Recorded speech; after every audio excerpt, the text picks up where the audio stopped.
মুর্শিদাবাদে অধীর চৌধুরী নিয়ে নতুন বার্তা। সাল ছিঁড়লেও সালের মান থাকে, এই প্রবাদটিকেই নতুন করে জীবন্ত করে তুলেছেন মুর্শিদাবাদের মানুষ। অধীর রঞ্জন চৌধুরী ভোটে হেরেছেন বটে, কিন্তু মানুষের হৃদয় থেকে হারিয়ে যাননি।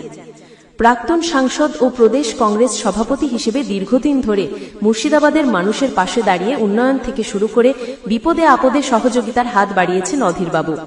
তাই ভোটের ফলাফল তার রাজনৈতিক অবস্থানকে আঘাত করলেও মানুষের বিশ্বাস ও ভালোবাসা এখনো অটুট। স্থানীয় মানুষজনের বক্তব্য, অধীরদা শুধু রাজনৈতিক নন, তিনি মুর্শিদাবাদের আশ্রয়। তিনি ভোটে হারতে পারেন, কিন্তু মুর্শিদাবাদের মানুষের মন থেকে হারিয়ে যাওয়ার লোক নন। রাজনৈতিক মহল মনে করছে মুর্শিদাবাদের এই বার্তা শুধু ভোটের হিসাব নয়, বরং আস্থার প্রতীক।